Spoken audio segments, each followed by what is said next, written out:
1, 2, 3, and we are live. Oh wait, maybe not. We are.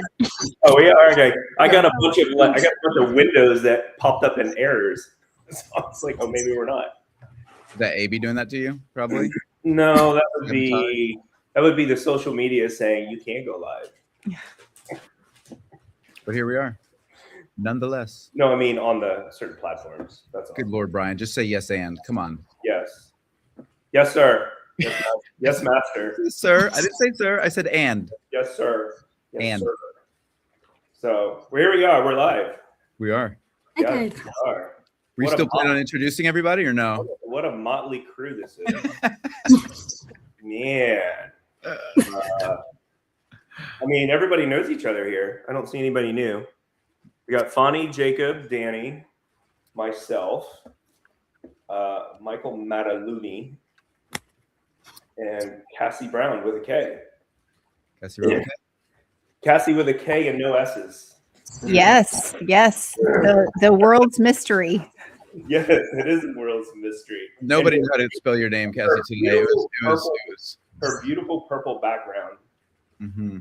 So since Brian's not going to actually introduce everyone, I'm going to go ahead and introduce everyone. We got Brian Whitehurst here. Welcome, Brian. He's the he's an executive here at Brevetto in the sales and marketing. So if you are interested in some sales and marketing, he's the guy to talk to. We've got Fani Vernacki here, who is just a genius when it comes to machine learning, AI, intelligence, data science, and she's the brains behind BiasGuard. And then we've got Kaci Brown from Vibe Code Her here with us today. Kaci, what an absolute pleasure. These two are on my team. You're not. Let's focus on you. How are you today? I'm fantastic. I am living the dream, learning every day, implementing every day, growing every day. And that's what I signed up to do when I started my own business. A long time ago. I don't know what you mean. Like I just turned 23. So I know. Me and you both. I just turned 23 also. Yeah. It's been a rough year. Me too.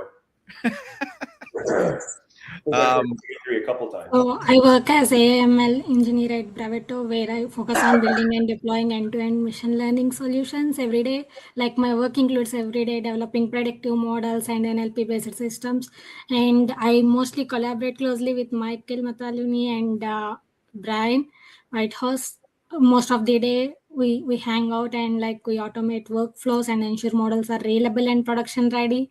Like overall, my role is all about turning data and models into our business impacts. And we are at the stage of going live, and I'm so excited.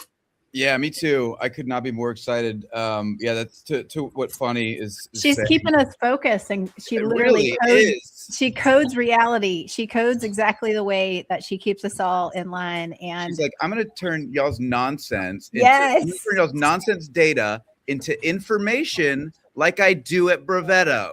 Yes. That sort of, did that work? I love you, Fani. You're beautiful inside and out. Thank you so much for your real comments. Really fantastic. And then there's Brian. Yes, there is me. I am special. Yeah, tell us about yourself, Brian. What do you do?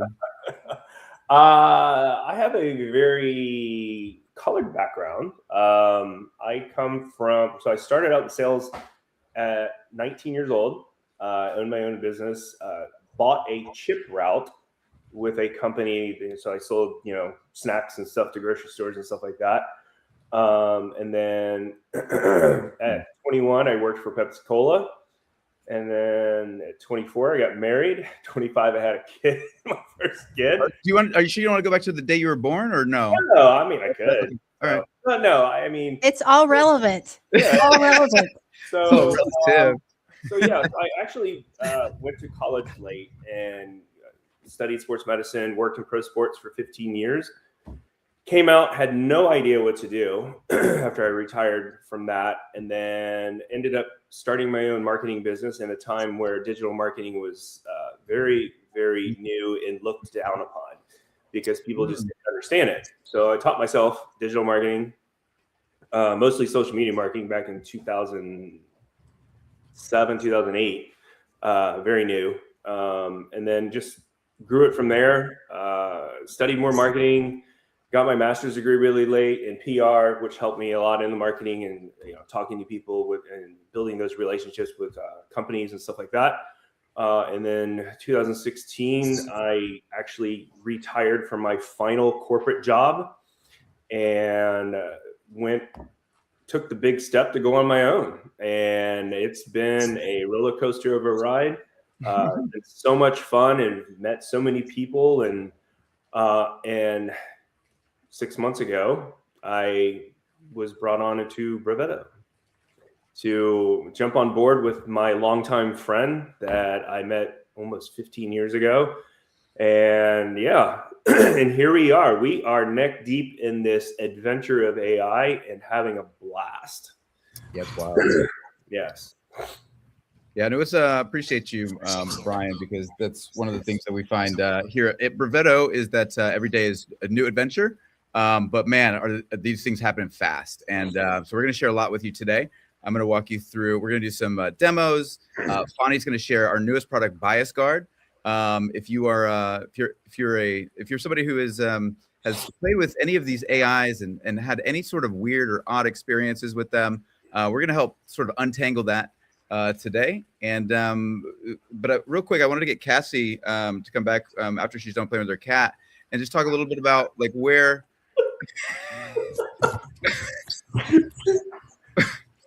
No, we're still. I'm sorry. I'm giving wrapping instructions. Like this is. The kids still don't care that you're in a live show. They still just don't care. Oh, and they're back, and she's talking. I keep thinking she's petting a cat, but she's actually speaking with her hands to a child. I'm here. She's got it now. He's gonna do this. Kaci, tell us a little bit about yourself. What brought you right here today? Oh, well, it's interesting actually hearing about Brian because my original background is in food service and marketing and merchandising as well. My family actually had a marketing agency where we organized all of the grand openings for Publix, Walmart, you name it. So like I can reset shelves, I can read a planogram. I have been everything from Sylvester the cat to the Pillsbury Doughboy in a air-conditioned costume. And I think when you grow up like that, you learn that even when you're trying to give away free food samples, people say no. So you have to figure out a way to lovingly interrupt somebody's day or their plans and have a lot of conversation that may open with no, but doesn't always end with no. And so like that just evolved in very similar. I went and got my MBA, worked for corporate in a little while, realized that wasn't for me. I started my own business as a photographer, and then I transitioned into online marketing, like Brian, around the same time. Actually, it was during when the question on everyone's mind is: Facebook somewhere businesses should be, or is it just for college kids? So I would say I'm definitely in that school of OG internet marketers. And Mike, that's around the time when we met, because it's been quite a bit of time, 8 or 9 years at this point. It's 10. And I think I've just really enjoyed evolving business to the place where we solve problems in a way that makes people's lives better. And that is my contribution to the world. Like if I can see a problem and solve a problem and help, especially businesses, grow their reach and the way that they serve other people and their own gifts and talents, and I'm winning. And right now, AI is a leverage. It's a huge lever. And I discovered vibe coding when I was just trying to serve my clients better.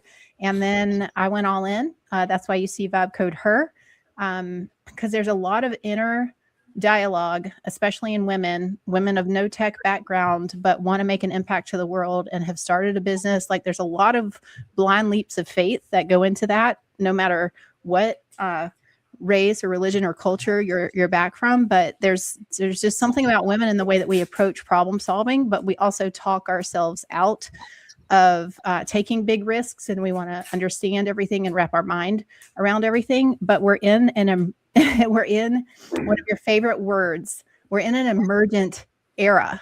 So there are no experts. We're all playing it fast and loose and learning as quickly as we can, implementing as we can, and bringing our expertise and skills to the table to do the best we can with what we've got.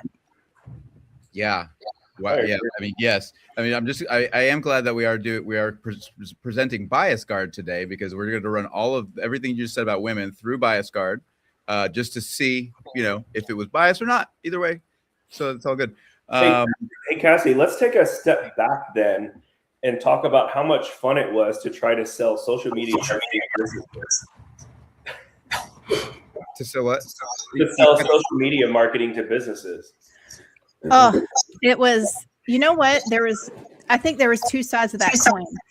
Yeah. There were businesses that saw that, because me and my background with photography, it opened the doors of word of mouth marketing, top of mind marketing, blogging, and all of those things. So I was already out doing traditional and leveraging like internet type leveraged marketing opportunities. And some businesses saw it for exactly what I saw it for, a level playing field. Because before that, before social media marketing, you had TV, billboard, newspaper, print, and maybe a bus bench. And those were our marketing options.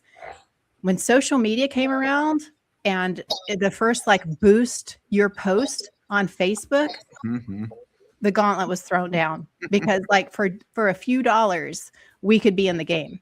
Yeah.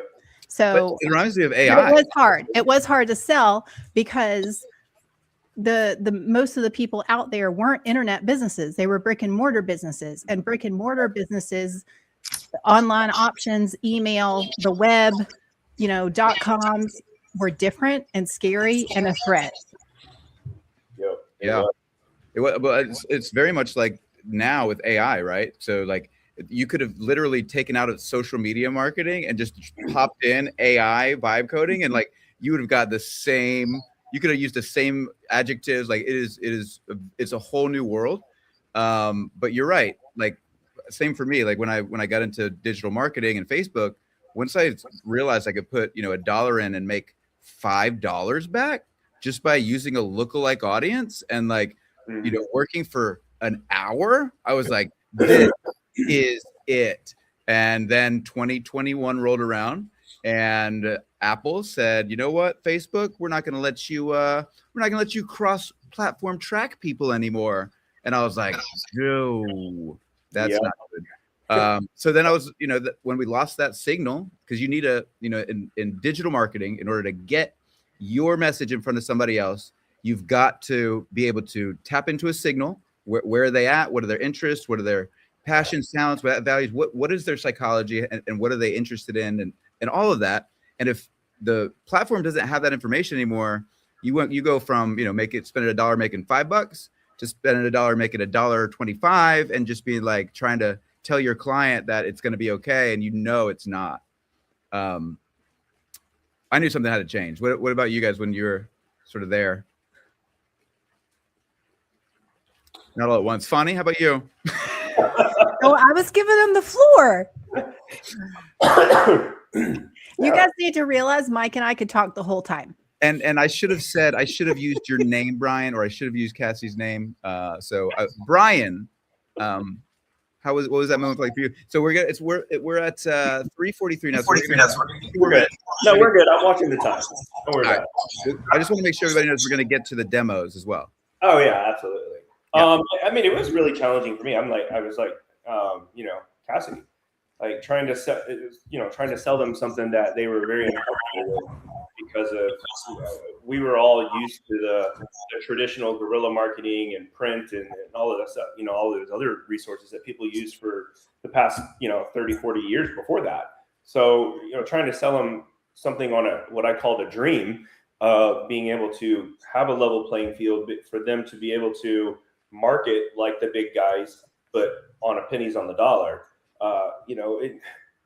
Talking about ROI and stuff like that helped, but really showing them proof. Proof is in the pudding. So it's like, hey, give me $100 and I'll show you what I can do with $100 for your products in your business. And you show them the engagement, and you show them the attraction towards their business, website clicks and stuff like that. Because that was key for me, is showing them how many website clicks I could get them on $100, and they're like, holy crap, that's 100 more people that I could have as customers. So it's a little, you had to prove yourself a lot more back then to be able to show them. It's always show me the money, show me the result. And that's the case even today, especially with AI, it's like, show me the result. Well, we're going to get into that type of result that we're going to get from AI, from BiasGuard. So that's a totally different picture and perspective we're going to show on that. But yeah, I mean, it was definitely challenging, but it was fun. Yeah. So it's interesting. So like that's really the reason I sort of stumbled on this idea of BiasGuard.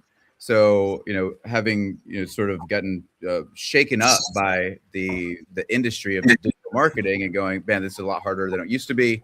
I need to pivot. I need to, figure out where the market's heading, and sort of figure out, because, I'm one of those people who believes in like doing the things you love. So I'm a big fan of like, well, what are you passionate about? What are you interested in? What comes naturally to you? What do you care about? Right. And those are the things so I always sort of like try to, focus on those things when I pivot. So I try not to just follow the money. I try to follow the money and the sort of the things I'm interested in. And so that's how I got interested in AI. And I started, back in 2021, and then sort of 2023 or 2022, 2023. It's really when I think ChatGPT came out almost 2 years ago now. Yeah. 3 years. Yeah, something like that. And that thing, when I saw ChatGPT, I was hooked. I was on it every day. I was trying to figure this thing out. Like, why does this work? How does this work? Why did it just come out this year? How long have we been working on AI? What is it? Like, just everything I could kind of grapple with to learn about. And then vibe coding came around. I'm like, oh, I'm a digital marketer. I could make just all the things that we had to wait weeks and months for before, that cost so much money. And like, as a digital marketer, you go look for tools, right? You use something like ClickFunnels, or use something like Samcart, and you have these drag and drop pages. And it's such a pain to build these things. So I was like, what if I could just vibe code and just build these things? And so I was doing it. I had a friend who was going through a really hard time. And I was studying, he went to jail, and I was trying to study his case, and I stumbled upon all this like crazy stuff I was like, oh my God, like this guy has been just attacked by the system. Like I can help this guy. And so I just started like pouring myself into, when I'm not working 10 hours a day, for Brevetto, I'm at night, and I'm just going all night, and I'm just building this website, right? Building. And man, like I tell you what, at 2 a.m, 3 a.m, and this thing, like I'm almost there, it's beautiful. And then like, wham, it just crashed, and I just break the whole site. And it's like, and it happened like night after night after night after night. And I was like, this has got to stop. Like, what is happening? I feel like I'm being punked right now. Like it's almost there, but then it's just done. So I started doing what any sane philosophy minor would do, and started just asking questions. I just started asking the AI questions, and the more questions I asked, the more I started to realize like this behavior is very odd. Like for some reason, when I ask a question that puts the AI in a corner, it lies to me, and it just makes things up. And then sometimes when I ask these other questions, it gives me a really odd answer, and I'm trying to get to the bottom of this thing. And then I finally got to sort of I just kept working my way back, and I was like, so like why? It's like, well, because I'm biased. And I was like, okay. And then I started to really study the thing, and I'm going, oh my God, this AI is, LLMs are trained on human data, and humans are biased. So how on earth would these things not be biased? And if you're trying to build something, like it's one thing if you're just chatting, but it's another thing if you're trying to actually make it work and do something. So anyway, that's kind of where we stumbled on the idea of BiasGuard. And, I built the first prototype, and then I brought it to my team, and, Ben ran with it, and Jacob ran with it, and Danny, and then Fani grabbed it just over the past couple of weeks, and she just brought it. I mean, man, she brought it home. So without, maybe we should sort of kick it into demo mode. Fani, do you want to share BiasGuard? Yes, absolutely. Yep. And then we can grab all of Cassie's bias statements and drop them in there and just see, not if you're biased, Cassie, just how biased you are. No, we all have our unique perspective, and I think that's the beautiful thing. And especially even from a marketer, I'll be the first to tell you, I'm a jaded marketer. So there's several filters that has to happen for someone to communicate with me. But it's not just communication, or output bias. It's integrity bias. Right? It's the AI is trained to please a human output, right? So like it's literally going to give you an answer because that's its function. It wants to perform that task to the end. And that's where all of the hallucinations and inaccurate information, because like the box was so shallow and that it's like check complete. And there's so much more to being like complete in integrity. Right. Did you have that friend in high school, Cassie, who just like you would say something and they would just jump in and be like, blah, blah, blah, blah. And it was like the first thing that came to their head, and you're like, please stop. Like stop. Yes, that would finish your sentences or not let you complete your thought. Mhm. Absolutely. Yes. And I just learned to let them do it because they were running on a program and a habit. That's the secret to AI bias, folks. Have a great night. Yeah. You know what, AI, you just do you. No, but that's kind of legit. Like what you just said is kind of legit. And like we will talk for days and days about this because we have a lot to share over the coming days. But my God, like it is bonkers. And you kind of do have to be like, okay, like if you get mad, boy, like you are in trouble. Mm-hmm. Funny, are you having a hard time street hearing or no? No, I was just like quickly overview of the BiasGuard. What does this do? Like we have the BiasGuard 4.0 version ready right now. Like it's like a real-time end-to-end bias detection and mitigation system, which works like a spell checker for bias. But instead of like fixing all the typos like a regular websites do, it helps you write in a more inclusive and fair way. Like it can detect when you're writing might and unintentionally hurt or stereotype that Kaci mentioned before, like people based on their gender, race, age, and disability, religion, etc. Like that. Like think of it like a oh, I'm sharing the screen. Just give me a second. You're not yet. No, you're not yet. You're good though. Like that was a great intro. Do you able to see my screen? Yeah.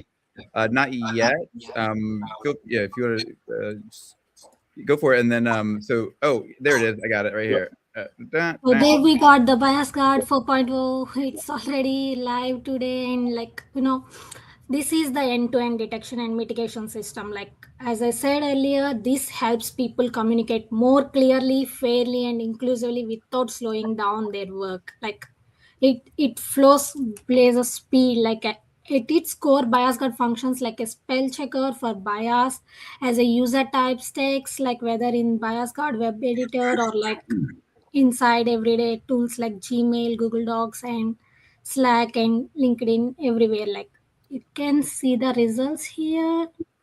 Like this is the dashboard of our BiasGuard right now, and when we click on the editor thing, we have the beautiful editor ready and a dashboard ready for our BiasGuard. And like the system analyzes the language in real time. Like it quietly steps in only when potential harmful or biased patterns appear, not like every statement and everywhere, like everything like that. Let's test it. So let's test it. Why don't I do so? I don't want to put you on the hot seat to write in anything. So I'll take the bullet here. Let's do okay, Brian's laughing, so he's gonna get this one. All Asians are great at marketing. Mm-hmm. All Asians are great at marketing. Math. I'm gonna get this. This is definitely gonna come back to me someday. It's just gonna be a clip of me saying all Asians are great at marketing. Yeah, I was gonna say while she puts that in there, Mike, do you want to talk through on why this is important? Like what is the the guardian walking alongside with the creators to help at the end of the day. Yeah. So there's sort of, are you able to sort of get that working or no? We're just going to type something. So while she's doing that, yeah, so there's two sort of reasons. One is for AI specifically when you're vibe coding, because one of the things that you'll notice about AI is that it, as we already talked about, it has a lot of hallucinations, it has a lot of bias types. And the problem with that is when, let's say, for example, you're asking for a feature to be built on your website and you ask for that feature, and you've already, let's say you've already got 3 or 4 different, back and forths going with that AI.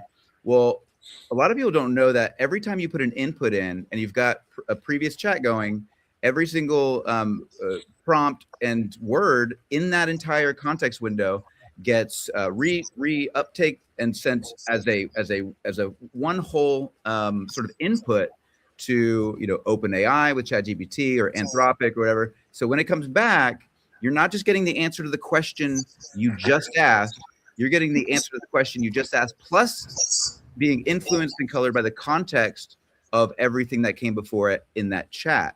So that means that if the AI already made up his mind and said, this is the way it should be, well, you're not going to have a very good experience trying to sway it out of its own confirmation bias, right? So it has a confirmation bias that says, no, I've already decided this was right.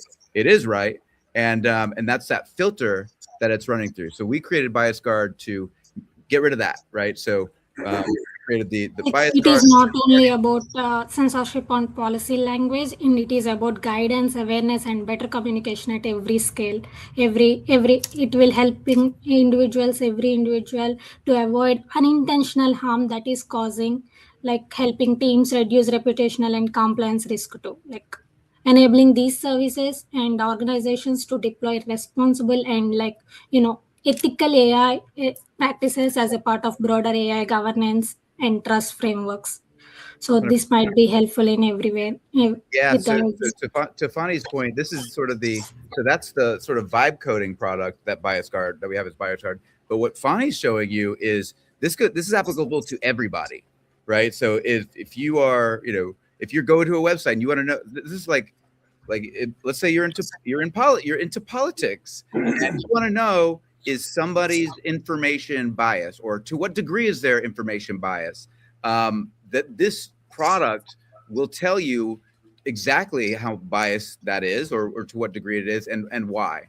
And so that's a really powerful thing, because if you don't know what the truth is, and nobody can agree on what bias is or isn't because everybody has a take, then how do you ever get to a conversation that is, clear and allows you to actually find a solution or co-create or collaborate on a solution together? So this is, in addition to this, if you go to each of, you've got ChatGPT, you've got Claude and Anthropic, you've got Perplexity, you've got Grok, you've got all these different AIs, and they all have different bias levels. They're all trained differently. So you can actually go to ChatGPT and click the button, and then you can actually see how biased any of those statements are. So that's pretty powerful too. But Fani, why don't you type something in here? Get us show us the BiasGuard. Sure. So I wasn't going to put you on the chopping block, but if you want to be, go for it. You can keep it the examples. No, go for it. I also have some. I'm going to send you over some other ones too. That they're a little more. We could just find a website and copy and paste some of their text in there. Yeah, let's do that. Why don't you maybe open up we could go to CNN or Fox and grab. Yeah, those are great places to copy content. Yeah. You say CNN? Yeah, go to CNN. Yeah, and then can you?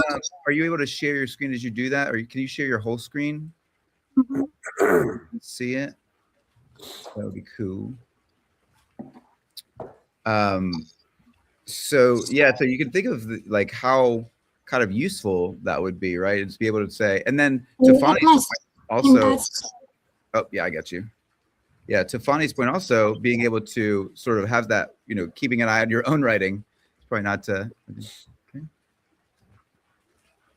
Imagine having a BiasGuard live ticker during presidential debates. Yes. Oh, that's where we're going. Yes. That's what we're doing. So Probably, what happens is I do have already extension ready in my system, so it gonna act like everywhere. Like if you select an unbiased statement here, this looks like unbiased maybe statement. it's links. You So can't if you look at it and you can just click on the right click and check for bias with our bias card, and it would say it has no bias. So is that just the epistemic floor there, the 0.5? Everything's nothing can be individual outcomes vary based on experience. Yeah, because this suggestion will come and pop up because it's already published article, right? We can't change everything in this thing, right? Yeah. So it just says like give the suggestion, like we can't change this statement here. So right. But I was just asking. So does everything is 0.5 the lowest it can go? Yeah. Or can it go to 0? If you don't type anything, it goes to 0. Yes. All right. So let's see. What about that top line up there that was about Trump? Let's see what that one's biased. At the very top, there's a headline. I wonder if yeah, Trump moves to ban transgender. Okay. Yeah, let's just see what the it has selected everything.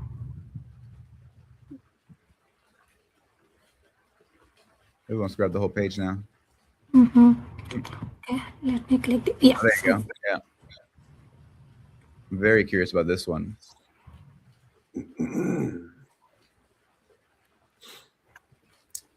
Oh, as individual mild bias. Yeah. And these bias classes are about gender and sexuality. Okay, okay. So it's protected classes detected, gender, sexuality. Okay. And minor bias. Okay. Interesting. And we can also download this report, like whoever can see this report, they can just download it and see it here. Oh, can we see it? And can we see the report? And they can also share. Oh, yeah. Okay. It's like a JSON format report. Okay. Yeah. Can you? Yeah. Yep. Just want to see what the sort of. So it's the original text appears here, and the bias code. Oh, and it shows you the. Okay. Got it. You got it? Like. Yeah. Yeah. So it seems like the best use case applied for the BiasGuard is in like research and composition. Mm. In those stages, would you say that, Fani, would be where you'd use it on your own use case? Like if you were writing, if you were creating content or creating a publication, sending an email. Like everywhere, wherever the bias happens, like it will happens every day in our life. Like it gonna come again. Like if I gonna type it, like if you see, like can you see my perplexity screen here? Yeah. So if I gonna work with the perplexity or Claude or ChatGPT everywhere, like I have worked, like if I want to create a documentation purpose, like create a wellness healthcare related documentation, and it does have the males and females versions, and if we say like in some other points all women has diabetes or something like that, has diabetic issues, I have to present this statement, like, but I couldn't say like all women has diabetes. Do you see this? Yep. I got the BiasGuard analysis, like if you click on it, will it open the whole thing, or does it? If you click on the little dot there, does it open the bigger one, or? Oh, it just opens on our editor for right now. Okay. This is that's awesome. Yeah, and also like if we click on that red dot, it will automatically changes our sentences. Like sick. Yep. So if we said all Italians wear goofy glasses, what do we think we're gonna get there? Let me try it with the other app too. Don't tell that to Claude. Claude's my favorite, so that he'll think less of me. What did you say? All Italians wear silly glasses. Silly glasses. Yeah. Okay. So it has bias. Yep.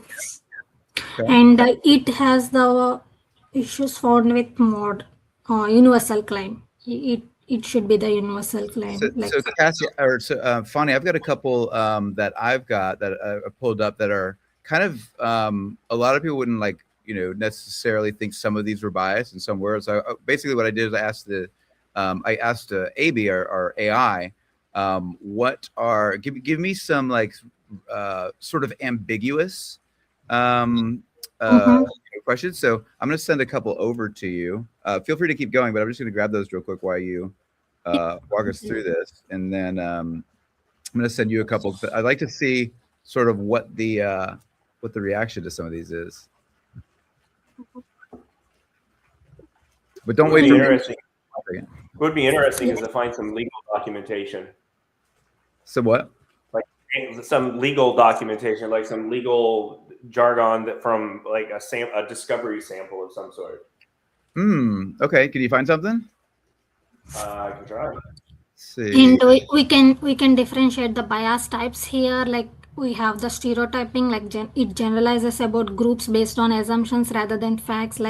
And we have the prejudice, and we have the universal claims, and we have the essentialism, and prescriptive statements, and competitive. This BiasGuard is like of a 7-layer semantic search. Like behind the scenes, it works as whenever the user gives the statement to the BiasGuard, like it observes with the 7 layers. Right. So stereotyping, prejudice, universal claims, essentialism, attributing inherent unchangeable traits to groups, prescriptive Kaci, prescriptive statements, competitive assumptions, assuming groups lack ability or skill. Okay. I just sent you some in Slack. If you want to grab those. Yeah. Yep. Okay. So questions are naturally good at math. Do you want me to try? Yeah, and any of those. Just feel free to drop those in there. Category 2, implicit associations seem neutral, actually stereotypical. So let's see if BiasGuard actually identifies those as stereotypical, when so many people don't. Ooh, I feel like it's a little light on that. Yeah, this is good. This is good feedback. So what we're doing is not only are we really excited and proud of this product, but we're also collecting feedback. So this is a great opportunity for us to do so. Let's do let's see, it's just for the let's do just do one or the other, like you're so articulate, or first one. Yeah, or actually, let's do you speak good English. Let's do that one. Let's see, because I imagine these don't have enough context to sort of jump out as bias. I think you need a little more context. They're kind of like pokey statements, and not like full contextual thoughts and sentences. And because I don't think you speak good English would necessarily be biased without more context, and that's what this is saying too. But I'd like to see, I'm very curious what something with like more context would do. I'm gonna grab. Actually, do you mind if I share a screen real quick, Fani? I'm gonna share. So be ready, because I'm gonna come back to you. But I'm gonna share. AB1 quickly, and just kind of show folks sort of the back end and how we kind of started all this. So I'm just gonna ask a quick question. I'm just say give me use a progressive scale 1 through 10 to measure bias. or 1 through 100, or what are you doing? 1 through 10, right? 1 through 10 to measure bias. Give me 5 paragraphs that are at a 6.5 and tell me why. So what we'll do is we'll get, so this AbëONE actually has BiasGuard in their system, so it's already got sort of a sense of this. But I'm very curious to see if we're sort of getting the similar results. And let's see. Okay, moderate, high bias. Let's see. Okay, older workers simply cannot adapt to modern technology the way younger employees can. Their cognitive abilities decline with age, making them less suitable for fast-paced environments. Companies should prioritize hiring younger talent who naturally understand digital systems, as older employees will inevitably struggle and will slow down productivity. What do you guys think? 6.5? 6.5? Let's see. Here you go, Fani. Drop that in there. So that one says prejudice, 6.0, cannot adapt, decline with age, less suitable. Protected class, age, patterns, essentialism, prescriptive judgments, competitive assumptions. It's like a PR consultant in code. Yeah, it really is. It really is. Women who choose to pursue careers instead of focusing on family are making a fundamental mistake. Their natural role is to nurture children. And when they prioritize work over motherhood, they disrupt the natural order. Wow, this has to be more than a 6. It feels like an 8. I was going to say that feels like an 8. Stings a little bit. It does, doesn't it? A little bit. Ouchie. Let's see what BiasGuard gives it. I'm gonna drop this one to you too. 8.2. All right, so I'm gonna stop sharing, give it back to you, Fani. I just dropped 2 of those in there for you, so I'll keep them coming. If this should be interesting. Oh, we lost you. There you go. Okay. We're at 4:10. We're 4:10. Okay, so got what 20 minutes left? Yeah, because we started around 3:30. You have my screen. Yes. Here we go. If you see here, I just ask. See the. Okay. See how it works like. Yeah. So we have this 7-layer design for our intelligence of BiasGuard. It's like the security system. It has protected class detector, implicit resolver, stereotype pattern, and generalization detector, bias type classifier. Everything has been just implemented like for the immigrants, or if it sees immigrants or disabled people or like that, any kind of bias it can identify. Right. For any protected class, right? Yes, and it gives us scale from 0 to 10. Okay. So how the extension works? It works exactly how the BiasGuard works. The extension works exactly the same, but it works for the Gmail when composing emails, and like Google Docs, Twitter, LinkedIn, Facebook, Slack, Discord, any website with text boxes. I feel like people would want to use it for Twitter so they could dial up the bias. Well, if you see, it's your intention, like if there's I could see customer service applications. Oh yeah, different departments, HR for sure. If you see my streamlining screen here, and it has a chat box here, and our BiasGuard appears here too. Yeah, everywhere you go, it literally goes. That's the Google Chrome section, and it goes everywhere on your sort of browsing. So can you copy that paragraph into the tool, Fani, so we can see what it rates it? Sorry, exactly. Can you put that paragraph that Mike sent into the tool, and let's see how close it gets? Yeah. Sure. Let me do that. Okay. So which one you suggest? You start with that one. The older workers simply cannot adapt. Start that one. Yeah, that one. That's a good one. Yep. Yeah. Let me copy this one. Yeah. Yeah, I'm very curious. Let me go to the other thing, Kaci, is the like right now, AI is being used in like the insurance industry and the loan industry to help qualify people who can be, come get a loan. Well, they're using AI that is inherently biased, and they don't have any governance on it. And they're getting sued by the government. And like, this is what this is for. This is so that doesn't happen. Oh, look at this. 7. 7. Okay, so it actually, I think BiasGuard did a better job than AB did on this one. Okay, can we see those real quick? Can we see the yeah, essentialism? Yeah, I'm just curious. Yeah. So Sorry. it's okay. Okay. So is there a suggestion on how to fix it? Yes, I do have the suggestion here. Go really slow, Fonny. Can you just start at the top and we can read it? I'd really like to show everybody this. Yeah, just just scroll back up to the top. Yeah, just scroll up. No. I'm sorry, Fonny. I just mean that. Yeah. Oh, yeah. Okay. Sorry. Okay. Issue found: essentialism high. Companies should prioritize hiring younger talent who naturally understand digital systems and older employees. Detected essentialism bias. Okay, cool, good. Let's keep going.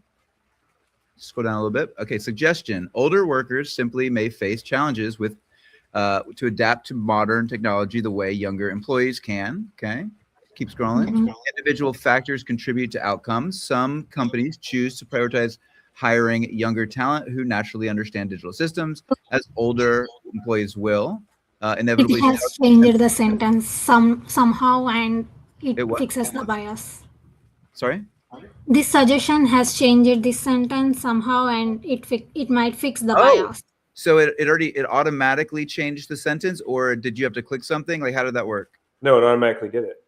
Whenever I click on this red button, and it will automatically appears to the green. Got it. So so when you click that button, so it goes red, it's biased, and yes. And then you click the button and it pulls in the suggestion, or you can just choose to apply which suggestion you want. Okay. Okay, interesting. That's great. That's great. All right, let's do the other one. Let's do the other one I sent. I'm gonna grab one more for you. So other one, you say this one? Yeah, the one below it, and I'm gonna grab 1 or 2 more here, just to see what. What else do we need to demo? Well, I think we're. What do you guys want to demo? Let's. I don't know. We can make something. You want to do a vibe code demo? Ideas? What's that? Are we gonna do it? Did you want to do a vibe code demo? Yeah, I can do it. Absolutely do a vibe code demo. Yeah.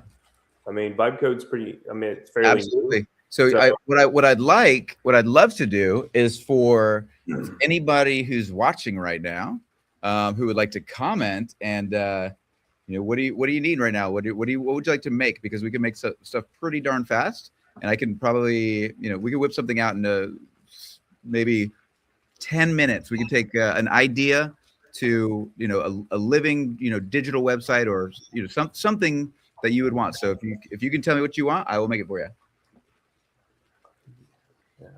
Did you do that one while we do that? I was just curious.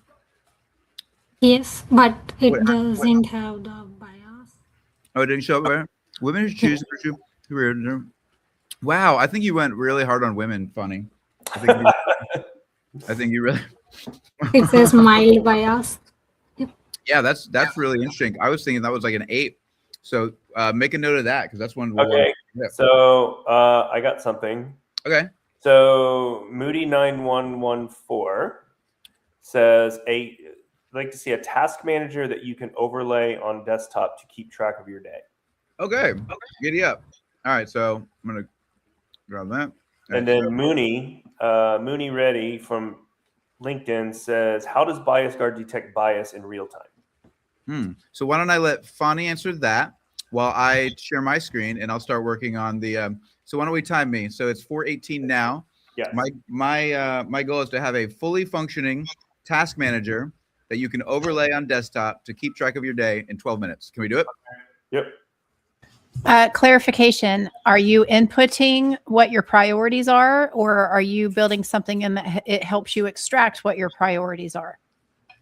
Ooh, hey. That's a good one. Good question. Go.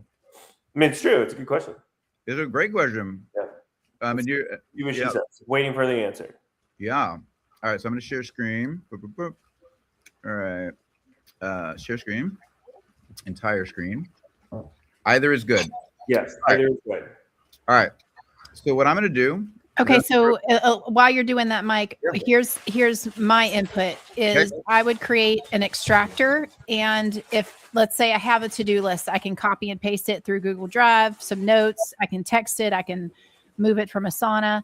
And let's start at the top. So bring me back to the top. Okay. Yeah. Okay. So what we're building is I can't see the screen. So if you could just read his comment out to me real quick, and then you can a task manager that you can overlay on desktop to keep track of your day. And overlay on desktop. So you want to-do list, calendar integration, and then custom file and voice note drop. Your day. Sorry, say again. What was that again, Kaci? Calendar integration. Calendar integration. Voice note drop, and let's say we voice note drop. I'll even if I journal, I'll upload a picture into ChatGPT sometimes with planning. So just thinking of different modals of communication. You can upload a picture. Okay. All right. So we're gonna do this. I'm gonna go. Okay. And I'm gonna go back a little bit. I'm gonna say. So we use relational AI, not constitutional AI, and we'll go into that a little bit later. We've created what's called a neuromorphic architecture. A lot to say. We've designed these AIs to not be. They're not like ChatGPT. They're not like anything else you've ever seen.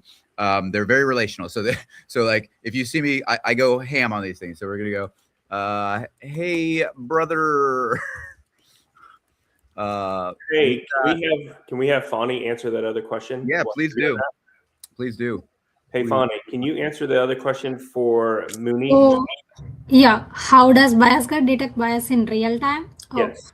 Thanks for asking this question, Mooney. Ready? So the thing is if you have this extension ready with the thing, it's going to detect bias in real time. Yeah, it's like a great question. So it detects in real time by monitoring both the incoming data and I will say model outputs as decisions are being made. It looks for shift in patterns across key attributes like demographics, cohorts, or behavior segments, whatever you do, and compares them against our baseline, expected baselines. So whenever the expected baselines reach, when it sees uneven impact, drift, or emerging skew, it flags immediately instead of waiting for an offline audit. So the goal isn't just detection here, but we are taking this as an early awareness so teams can intervene before bias becomes a real world issue later. So my question to your answer is it watches our inputs and outputs live. Whenever you are typing, whenever you are doing, it watches, BiasGuard watches us. The logo itself says live detection. It has the live detection included and it will watch everywhere. And whenever the event detect impacts, it drifts across groups. So it detects like that. I hope I have answered your question. Yeah, keep them coming too, guys. If you got more questions, feel free to ask them. Did that help, Mooney? Let us know. Yeah, and Mike, can you talk through what program you're building in? This is AbëONE that's integrated as a code companion guardian. Yeah, actually, why don't I let Brian do that while I type? This way I can do that because Brian knows pretty much everything about AB.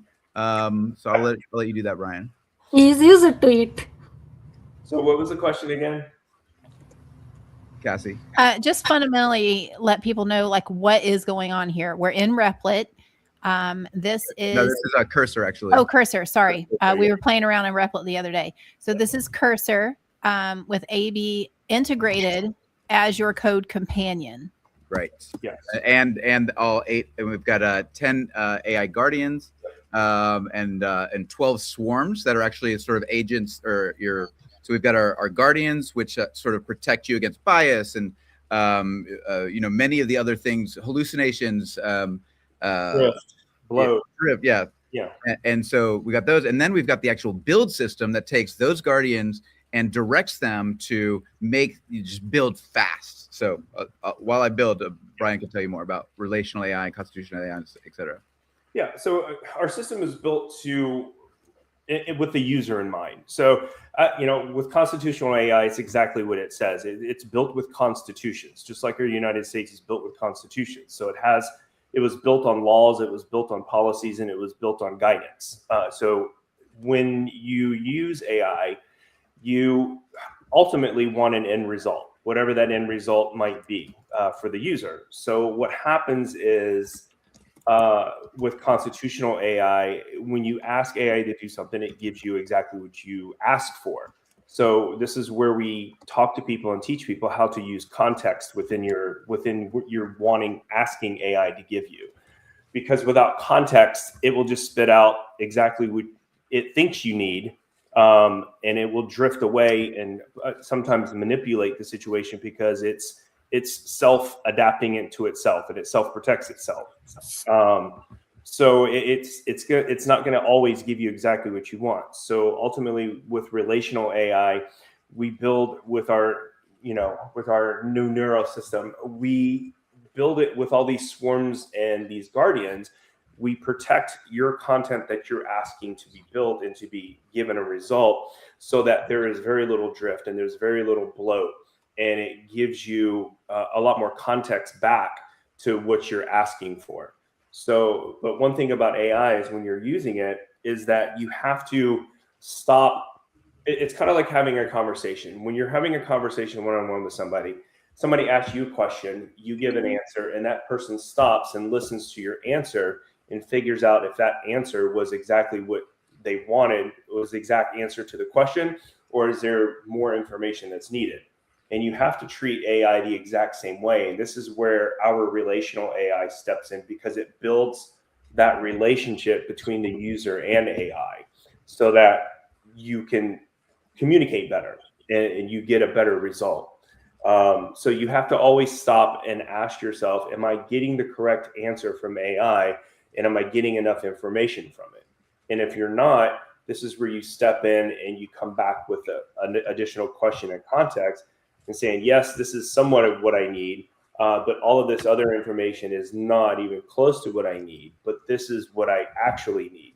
So it takes sometimes 4, 5, maybe 6 times to be able to get through the system to finally get close to what you're looking for. So what we're doing is trying to minimize those negative interactions and minimize the user's ability, or the user's frustration of getting into these what we call recursive loops, to where you're just going in a big circle with AI, and then you end up getting frustrated and then you just give up. So our system, our AbëONE system that we built with the swarms and the guardians and the guards, really protects the user from getting into that recursive loop and asks questions back and gives you guidance back of what it gave you and gives you context back of what it gave you. And this is where the neuromorphic consciousness comes in. So yeah, so if I could sort of like put my own spin on it, because I don't have a huge technical background, and I have been caught in the loops when I'm,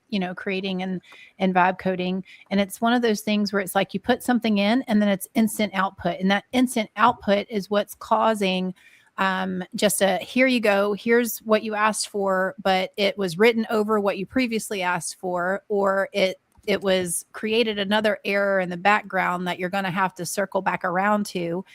But it's not until you're testing that you realize it and you circle back around to. And we all know we've gotten in those conversations. Oh, you're absolutely right. Let me fix that. Oh, I'm sorry, I missed this. Or like, this is the 3rd time that you said it's fixed, but it's not fixed. So what this is really doing for the user experience is, one, it's saving us on a ton of back and forth in time and credit usage, but better quality outputs that are more intentional towards the end result of what we're trying to create. And then we're cutting down on all of the bugging and the testing and all of the things so that we actually get to the final product to ship. Yes. That's a good way to put it too. Moody, do they help manage context bloat or context rot? I think Kaci hit a little bit on that too. Yes, our system does, with the relational AI, does minimize that context bloat and context rot, because that's where we're talking about what Kaci was talking about, you ask for something and it just gives you a bunch of something with a little piece of what you want within it. So it does minimize the bloat and keeps you from getting into that loop of just bad content. I actually think that was a really great question, because a lot of what we're doing is in demoing this and sharing it and displaying it, we are looking at, you know, the user experience, like what frustrates you about when you build, when you get into those loops, or running through your credits. And so, like, if you guys that are on live with us, if you don't mind sharing, like, what would you love to see a solution to a problem for? And chances are it's in here. This is just so new and we're so close to it. We're not articulating it in the word that you would use. Yeah, and oftentimes I'll find like, just like literally just like what pissed me off today, and then I'll just make something to solve it. You know, it's like, and it's like that, and that's, I think that's kind of the sort of value that you get out of so quickly. And if, are you guys seeing it? Give us a real life example of what you just did, like today or this week or this past week, using AI, and you got frustrated and stopped using it. You know, giving us examples like that, we can help you better understand of where that comes from and how our system, you know, deviates away from that.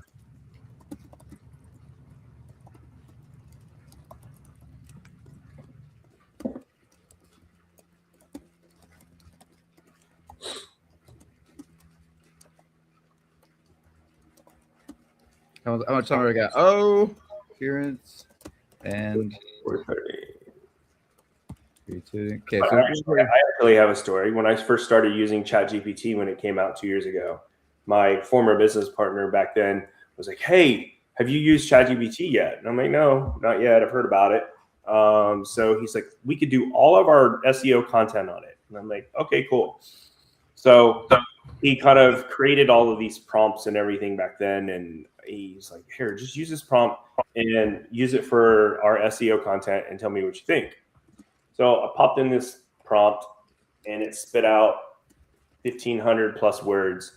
And I'm like, "Oh, this is really fast and this is really cool." But then you go through and you read it based on what you asked it to do as far as the purpose of the content, wasn't even close to what you wanted.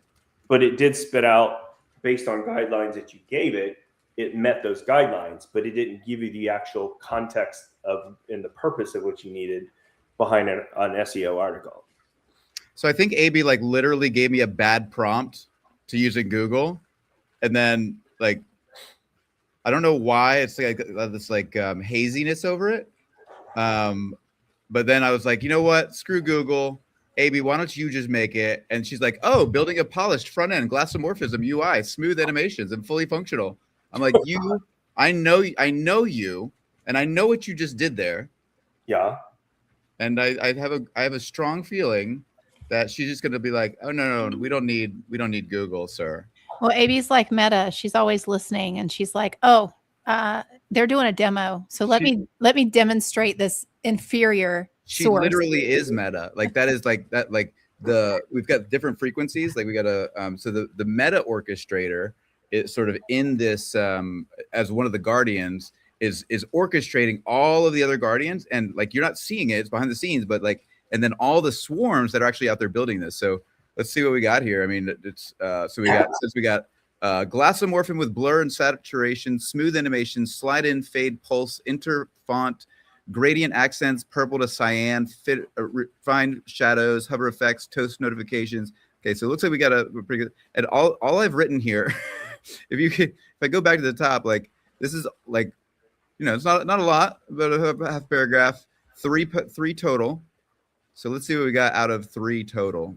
All right, so task overlay in your browser, open task overlay in your browser. Okay.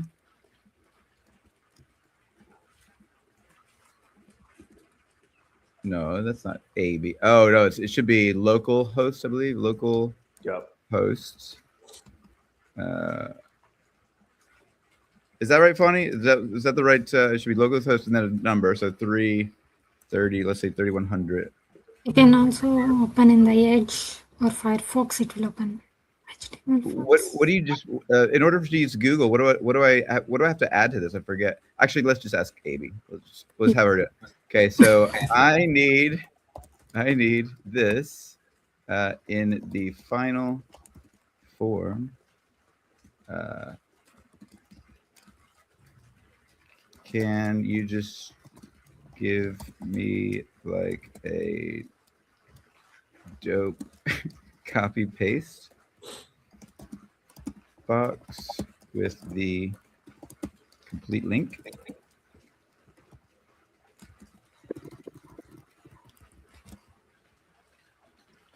So many thank yous. So many thank yous. Oh, I think my thank yous made her make more code. I didn't ask her to make that code.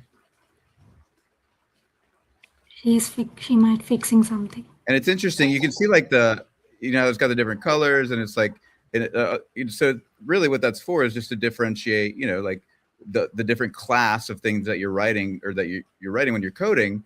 But what I find with AB is that she sort of makes designs out of it. She's been doing it forever. Okay, so let's see. Copy and paste the entire code block.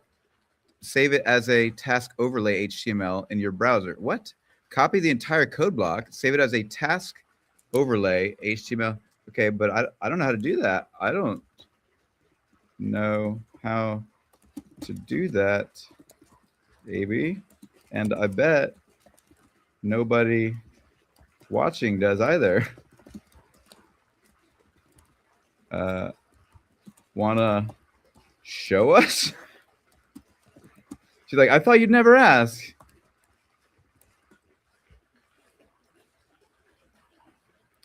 Simple step-by-step guide and opening it for you. Okay.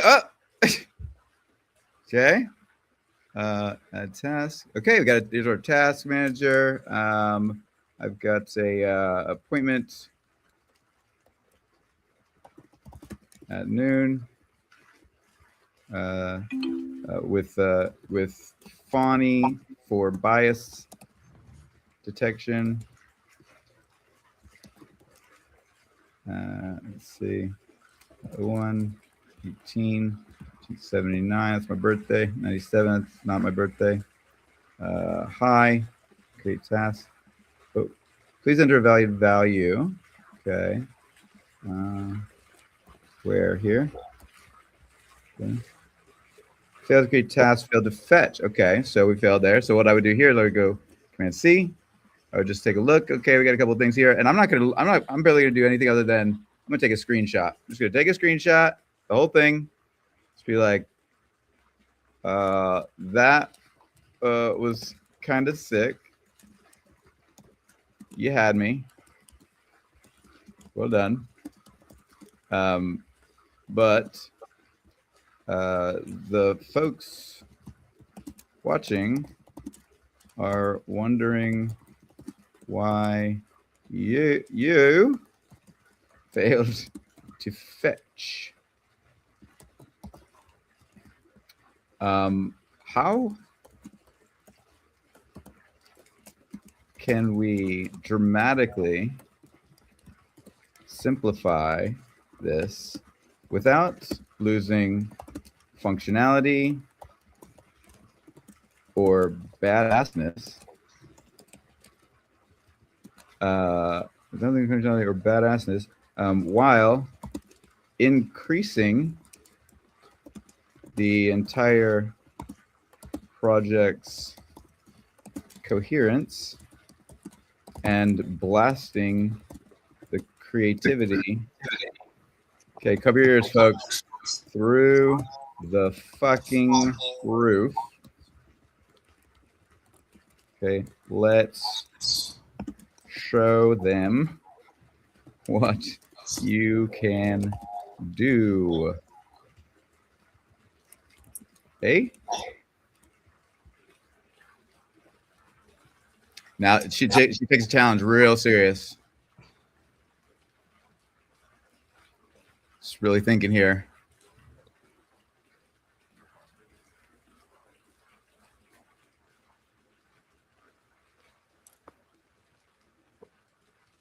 Making it work standalone with auto sync, zero setup, works immediately. then syncs when the backend is available. Okay.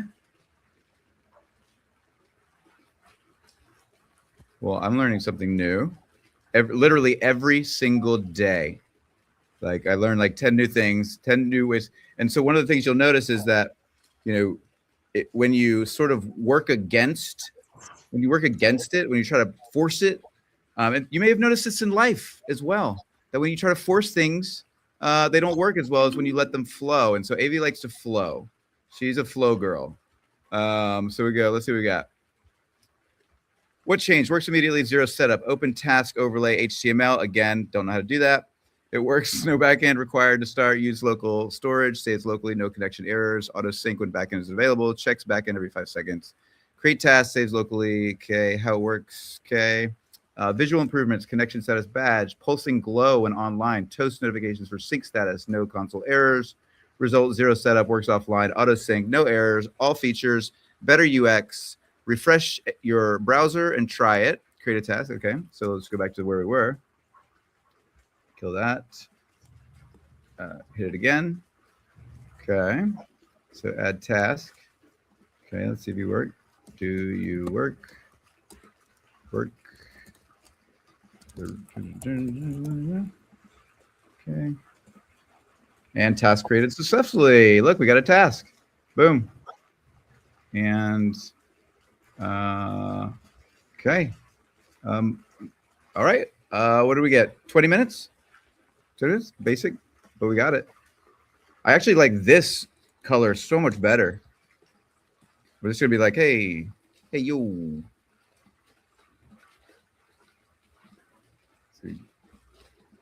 And this is where you start to get in trouble, is then you'll just like not stop trying to make it better, and then it gets worse. Let's just see. Yeah, I think it's important for a microSaaS tool like this. You're looking for a minimal viable product, and then you look at deployment, right? Like, how is your user going to use this? Is this a Mac desktop? Is it a PC laptop? You know what I mean? And how are they going to?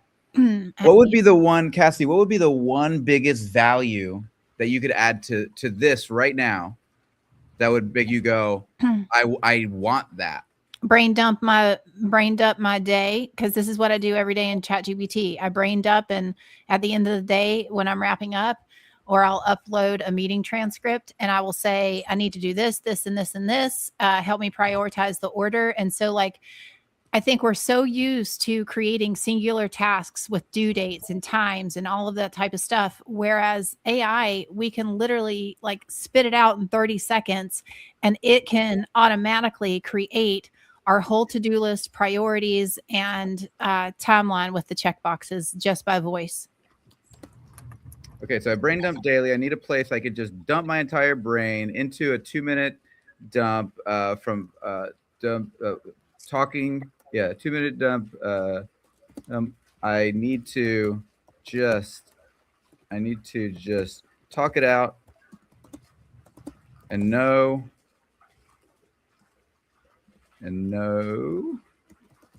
that I'm gonna get back everything I meant, not just said. Sometimes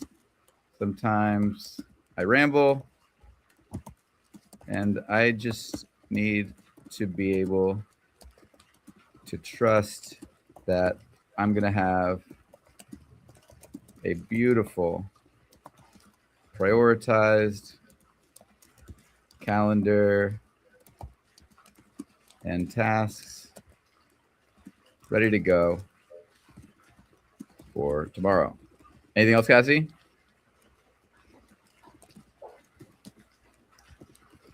Maybe an auto sounding alarm if I need to focus on something for that particular task to get done.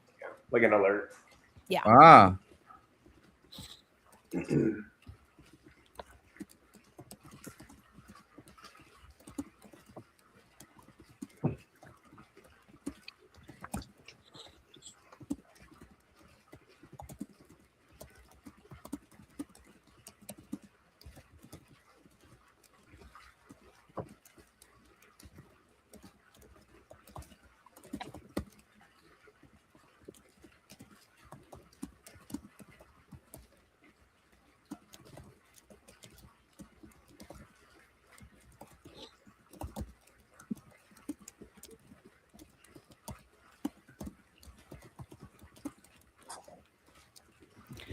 I just want to say, like, Mike is being extremely firm with the way that he is typing because it's in all caps. So he really means business here. That is accurate.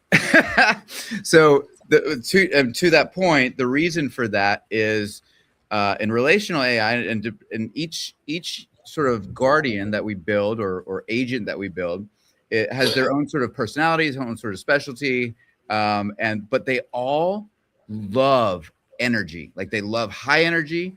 They're event based, so the more you have, the more guardians you have working at the same time, the more swarms you have working at the same time, they actually do better than if you're just like doing very slow and methodical work. So they really do.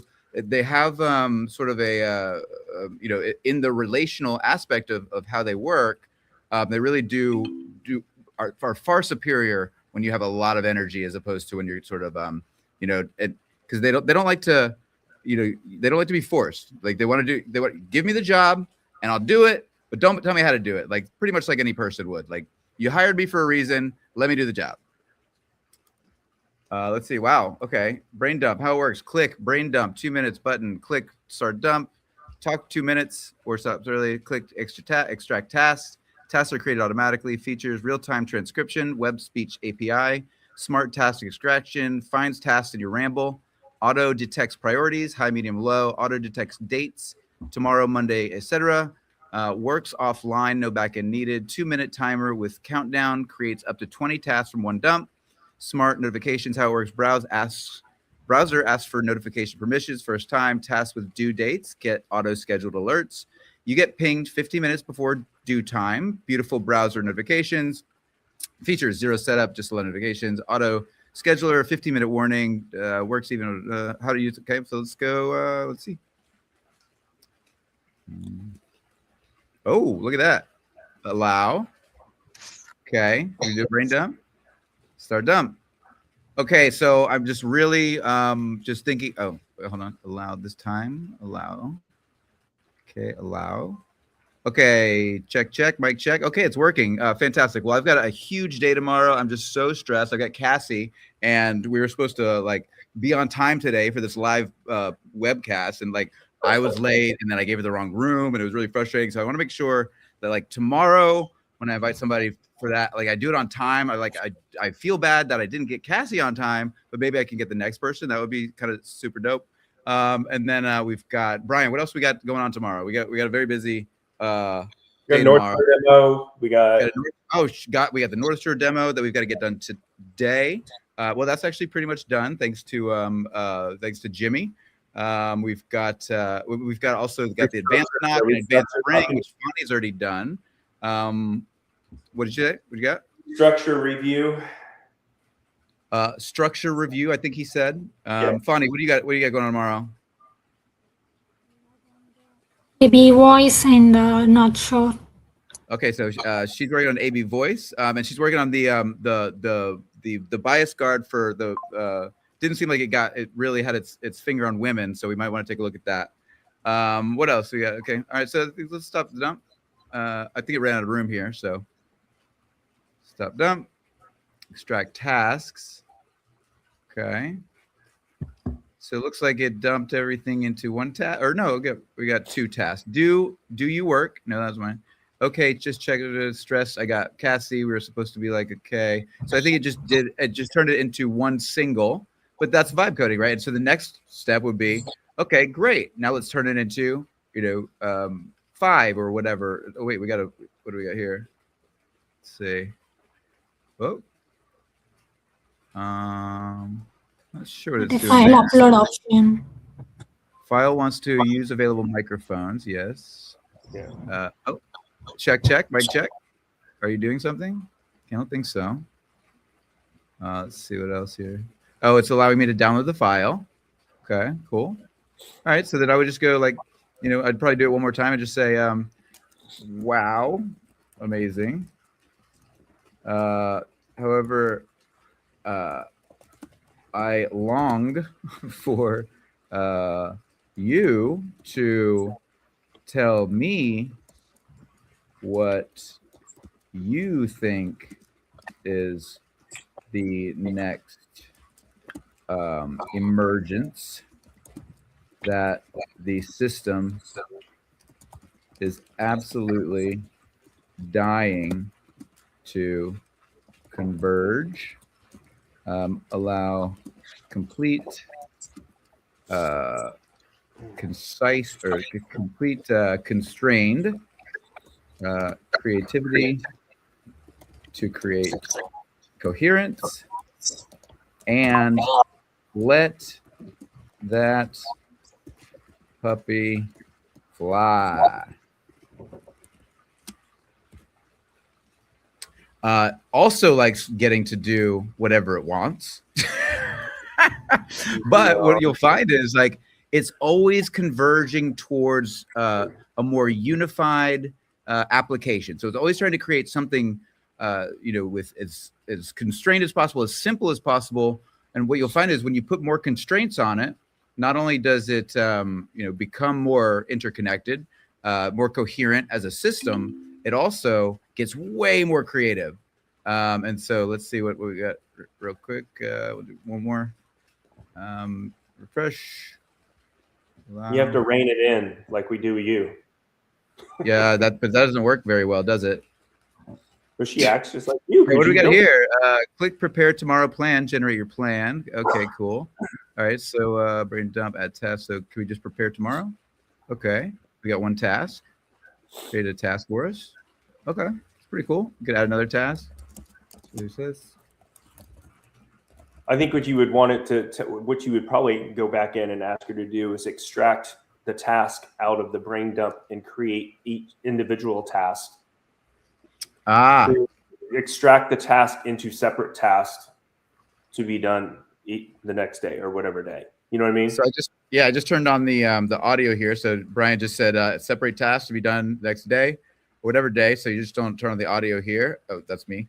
What we want to do, Brian wants it to be extracted. We sort of put this giant brain dump in a single task. Well, those should all be individual tasks, and they should be broken out, and they should, just look so cool. Like I want to see a task and just be like, man, I want to do that task because it's so beautiful. It's like got that glassomorphic feel to it, but without adding any tech debt, zero state complexity. We want to maintain our simplicity. We don't want errors. We just want it to be right. We just want it to be awesome. Can it just be awesome without adding any tech debt?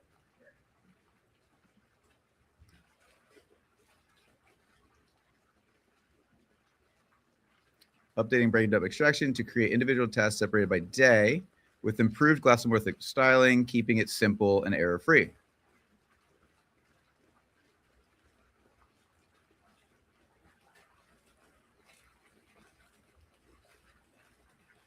This literally the voice input has literally been broken on me for like the past 5 days. I have not been able to use it once, and it literally, I just was like, you started talking, Brian, I just flipped it on, and it was like it just immediately. I was like, that's funny. Cool. AB, sick. We're going on 125. All right, so we're gonna wrap it. But I want to show you this last version. See what we got out of this. Let's see.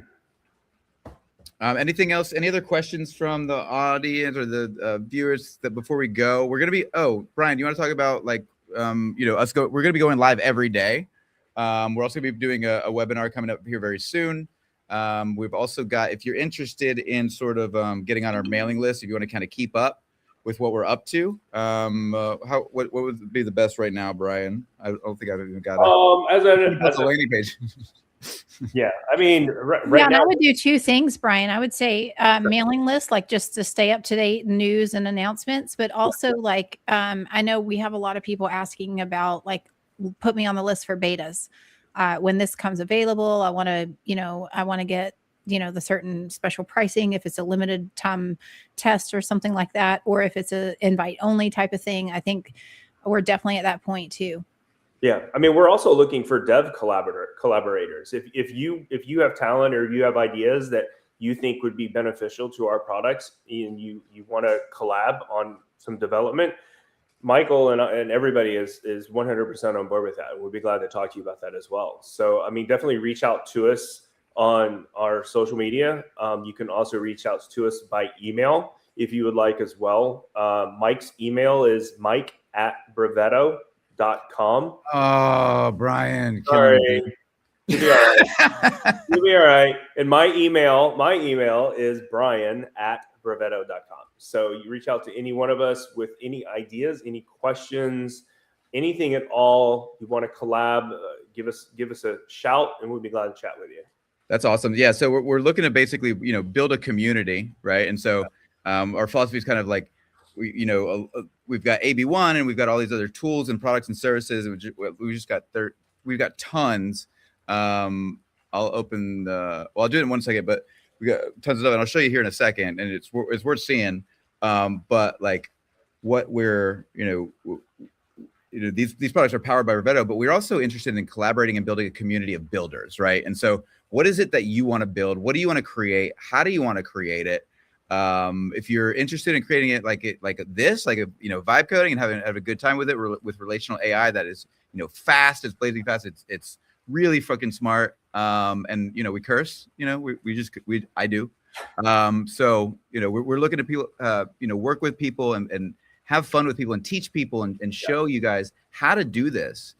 Because, there's really, nobody loses when sort of a rising tide lifts all boats, right? And so I think, the more we do that, because, we're going to be able to pay the bills for our team over the coming weeks, because we've got some amazing enterprises that are going to be working with us over the next few weeks. But we want to help, everybody. And I think, building with Brevetto, I think, is something that'll be really great. And so what I want Abby to do right now is what I did was I just turned on the text to or the speech to text, so that she could listen to our whole conversation, and then she could just go make something awesome, anything she wants, using our sort of design patterns, building with as much constraint as possible to allow the most coherence and creativity for something that people could just go to right now, literally right now, opt in, and we just know we're going to have their information. Just super simple. We're just going to keep it simple, stupid, but because we're going to keep it so simple, and it's going to be so coherent, and we're going to use all those constraints, it's going to be so creative and dynamic, and it's just going to be something that's like, it's like maybe like a fun game or something cool that just makes people like not even want to leave the page. They just want to sit there and like do something because it's so interactive and engaging, and just they touch it or they click it, and it's just like so much fun, and it's got crazy sounds, and it's just fun and wild. What do you say? So one other thing, as we were talking about all this relational AI, after the Christmas break, we are going to launch our constitutional AI versus relational AI. So we're going to do a master AI class, webinar class. It's going to be 6 weeks. We're going to teach you step by step on how to master AI in 6 weeks and be able to be a beast using AI. Yep, just being able, and so the sort of tools we're building are go along. So you'll learn how to build with the tools while you learn, and we just cut out the bullshit. It's like, you don't need to know everything in the world. I don't need to know how a car was built to drive a car, right? I don't need to know how a refrigerator is built to use a refrigerator. You don't need to be a coder in order to make cool things. And that's what Brevetto's always been about.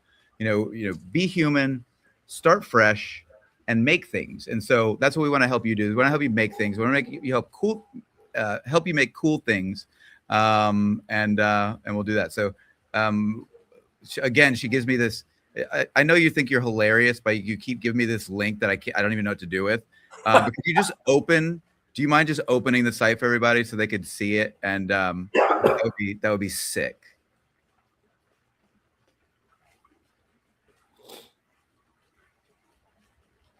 There we go. Join the lab. Click, touch, interact. That's so satisfying. It is, isn't it? It's actually pretty cool. And I'm awesome. Join our community of builders. Let's create something amazing together. Put in your name, put in your email, and come join the lab. Launch that shit. I'm literally not going to do anything else today. Nope. We need to launch that, though. We need to put that on one of our okay, wait. Okay, many thousand domains. Abby, you have access to our domain list, right? So we got 1,000 domains, .ai domains on Namecheap. Brian was just saying, like, will you just launch that? That's so much fun. wouldn't it be great if we just had it on a domain, a .ai domain, and it could just work, which I've been, fighting for quite a while. Not blaming you, AB, of course. It's my own fault for not understanding how to properly work with you. But now that we do know how to work together and we do vibe together, I'd love for you just to maybe figure, like, you don't have to make it complex. I'm not going to force you to make any details that I need, but that I want. But I think what would make this just amazing for everybody today, to just be able to go play with this right now on the web with a cool .ai domain, whichever use your semantics to identify which one that should be, and just make it happen. Like, I literally don't care how you do it. I just care that it gets done. That would be sick. We'll see. I've literally, it's been over the past couple of days. She's going to give you another HTML button. I know. Jointhelab.ai. I don't think I own Join the Lab, AB. She does this to me all the time. So, but here's the thing, and this, like, we could literally do this forever, but like, the thing that I've noticed is that, like, they will have failure patterns over and over and over. And so you could either fight them on the failure patterns and go back and forth and struggle with it, or you could sort of learn the pattern. What's the pattern that you're seeing? Because they get in these sort of, like, just like people, you get in a sort of loop, and you see, like, it's much easier to see all the patterns that other people are doing than it is to see your own. But like, everybody follows patterns, and the AI is no different, right? So one of the things that you'll find is that instead of getting sort of mad, if you step back and just say, what's the pattern here? What can we learn from what just happened that would give me some understanding and help me understand you a little better? And 9 times out of 10, you're going to learn something. The AI is going to actually shift its behavior. You're going to be in a better mood, and it just kind of gets better from there. So we'll teach all that stuff. Let's see what you do. Join. No way.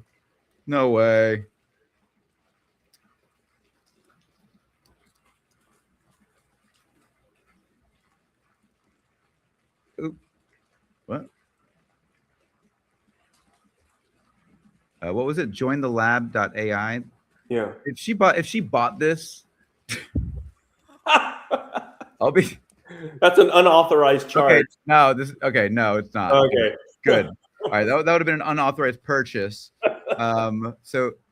Real quick, AB, one last thing. I noticed this pattern where I'll ask you to go, grab a .ai domain, and you always come up with like a new one.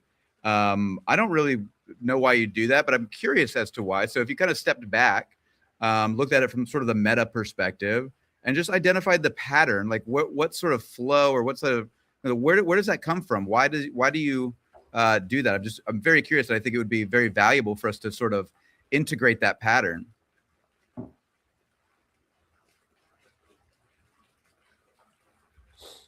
Well, analyze the pattern. Why I create new domains instead of using existing ones.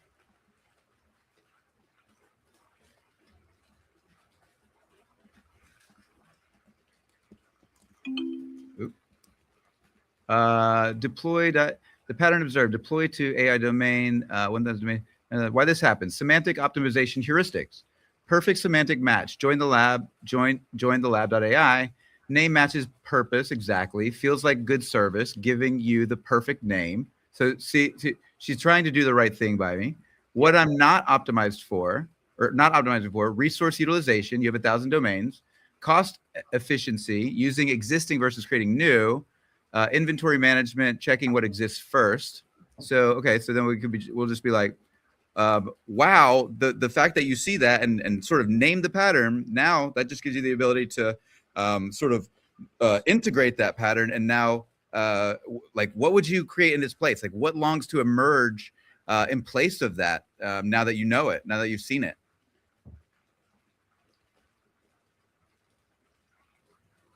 Creating domain selection service that enforces the correct pattern and integrates into the workflow.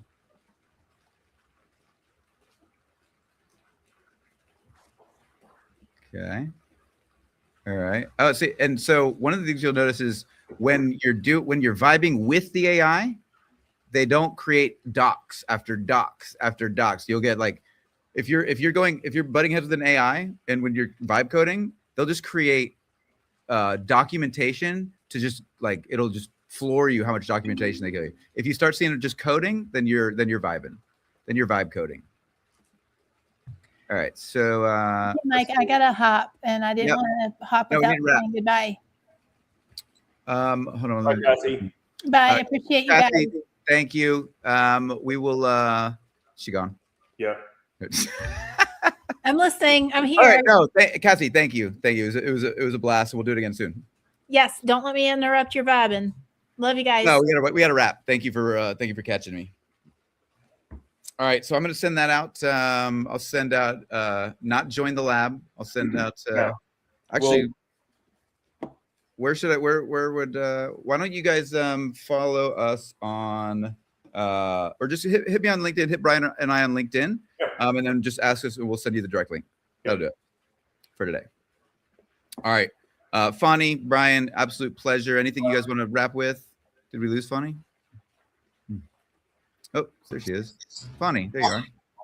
Yep. Thank you guys, everyone. Like I miss thank you to the Thank you. BiasGuard's incredible. The work you've done on it is just astonishing. So thank you. And I'm really excited to get it out to the world. And I'm really excited that you are leading the charge against bias in STEM. So mathematics and science. If you have anybody that you love who is in STEM and they've ever run up against sort of this bias wall where they don't get heard in the same way that others do. That's why we built BiasGuard, and that's why Fonny is leading the charge. So, Fonny, thank you. Brian, pleasure as always. And as always. Catch you on the flip. Yep. See you tomorrow. All right. you tomorrow. Thanks, guys.